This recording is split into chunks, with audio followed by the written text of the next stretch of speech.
Kejaksaan Agung telah mengirimkan surat pemanggilan kepada 6 perusahaan terkait pengoplosan beras. Dan rencananya hari ini Kejaksaan Agung akan memeriksa 6 perwakilan perusahaan untuk mendalami penyelidikan beras oplosan. Melalui Satgasus Penanganan dan Penyelesaian Perkara Tindak Pidana Korupsi atau P3TPK, Kejagung panggil 6 perusahaan terkait pengoplosan beras. Di antaranya PT Wilmar Padi Indonesia dan PT Food Station. Kejagung akan bekerja sama dengan Satgas Pangan dari Mabes Polri dalam mengusut kasus oplosan beras dan gugus ketahanan pangan dari TNI. Kapus Penkum Kejagung Anang Supriyatna menyebut kasus ini masih dalam penyelidikan umum.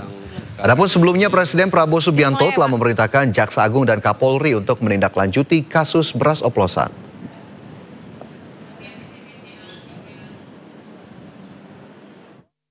Kami telah melakukan pemanggilan terhadap 6 perusahaan per hari kemarin, yaitu PT Wilmar Padi Indonesia, PT Food Station, PT Belitung Candi Indonesia, PT Subur Jaya Indotama, dan PT Sentosa Utama Lestari Japa Group. Sudah dilakukan untuk hadir pemanggilan untuk hari Senin. Ya, pemirsa, setelah pemanggilan ke-6 perusahaan terkait pengoplosan beras, apalagi langkah Kejagung dalam penyelesaian perkara tindak pidana korupsi atau P3TPK ke depannya, sudah terhubung dengan rekan Nata Amran yang melaporkan langsung dari Kejaksaan Agung Jakarta. Nata, silakan dengan laporan Anda.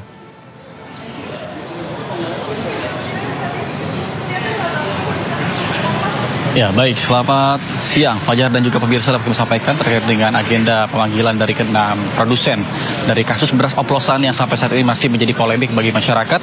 Alih-alih ingin mendapatkan beras yang kualitas premium, namun nyatanya banyak yang terkena daya tipu oleh para oknum-oknum dari produsen yang nakal. Hingga saat ini kami para awak media masih terus menunggu di depan Kejaksaan Agung, terutama khususnya di pidana khusus untuk menunggu terkait dengan pemanggilan 6 produsen yang mana akan dipanggil, yakni dari produsen Wilmar Padi Indonesia, kemudian Food Station, Belitang Panen Raya, kemudian ada Unifood Candi Indonesia, PT Subur Jaya, dan Java Group. Dan memang agendanya tadi sebelumnya kami mendapat informasi bahwa akan dipanggil pada pukul 9, namun nyatanya sampai dengan saat ini sekitar pukul 11:39 waktu Indonesia Barat masih belum ada informasi lebih lanjut dari keterangan ataupun dari informasi dari pihak Kejaksaan Agung apakah jadi atau tidaknya. Namun kami tetap standby untuk menunggu terkait dengan kedatangan dari ke-6 produsen tersebut.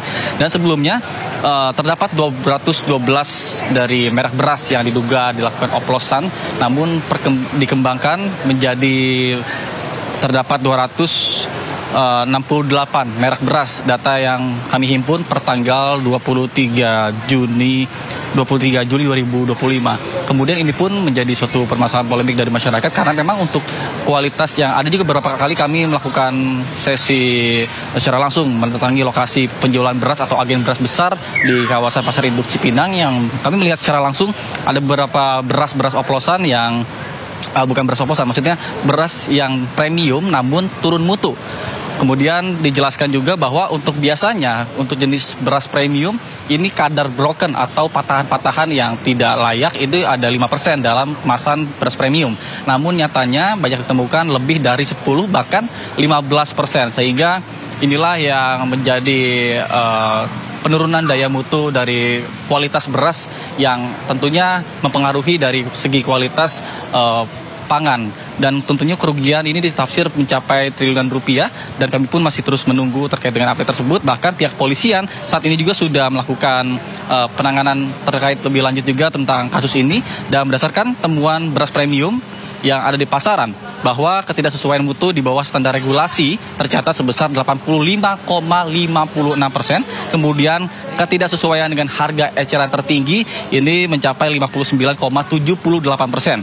Kemudian untuk berat ini banyak juga ditemukan kemasan-kemasan yang sekitar harusnya ditulis di kemasan 5 kg, tentunya ketika dilakukan penimbangan ini hanya sekitar 4,5 kg, artinya ada sedikit dikorupsi dari jumlah timbangan dari harga yang ataupun dari keterangan yang dituliskan di kemasan seperti itu.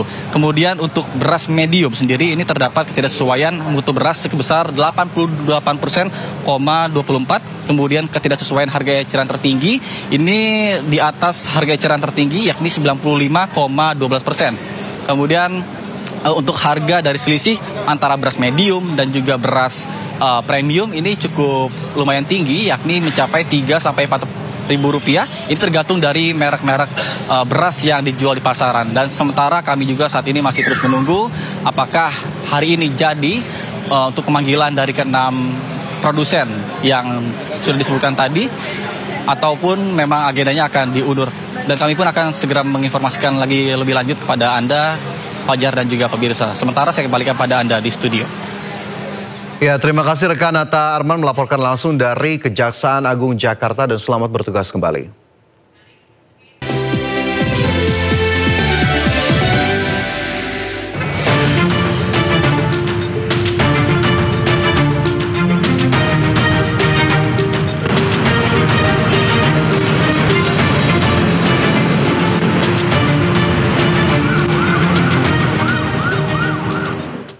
Dan pemirsa, saatnya kita simak pantauan arus lalu lintas siang hari ini dan kami telah terhubung dengan Bribtu Eklesia dari NTMC Polri yang kini berada di kawasan Cawang Penas, Jakarta. Selamat siang Bribtu Eklesia, bagaimana pantauan arus lalu lintas dari tempat Anda melapor?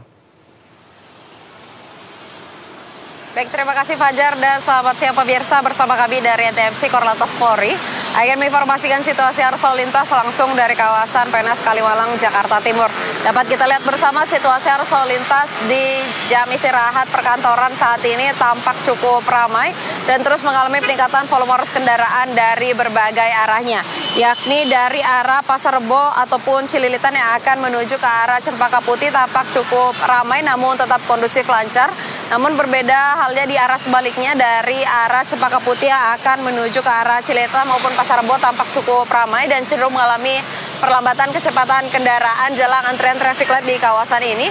Dan kami menghimbau kepada seluruh pengendara pastikan selalu berhenti di belakang garis tol pada saat mengantri jelang traffic light dan tetap menjaga jarak aman kendaraan Anda dengan kendaraan lainnya. Dan untuk situasi arus lalu lintas selanjutnya dari arah Pasar Rebo yang akan berbelok kanan menuju ke arah Bekasi juga tampak cukup ramai dan sama halnya perlambatan terjadi jelang traffic light selepasnya kendaraan dapat melaju dengan kecepatan normal. Kami mengimbau kepada seluruh pengendara yang melintas di kawasan ini untuk tetap berhati-hati dan selalu menjaga batas maksimal kecepatan kendaraan Anda. Dikarenakan di kawasan ini banyak dilintasi oleh angkutan barang dan juga busway, pastikan Anda tidak menerobos jalur busway demi keselamatan diri Anda dan juga pengendara lainnya. Bagi Anda pemirsa yang mendapatkan informasi situasi arus lalu lintas selengkapnya, dapat menghubungi call center kami di 1500669 ataupun melalui SMS center di 9119. Selamat beraktivitas, hati-hati di jalan dan salam presisi. Demikian Bribtu Eklesia melaporkan, kembali kepada Fajar. Silakan. Ya, terima kasih Bribtu Eklesia atas laporannya langsung dari kawasan Cawang Penas, Jakarta dan selamat bertugas kembali. Salam presisi.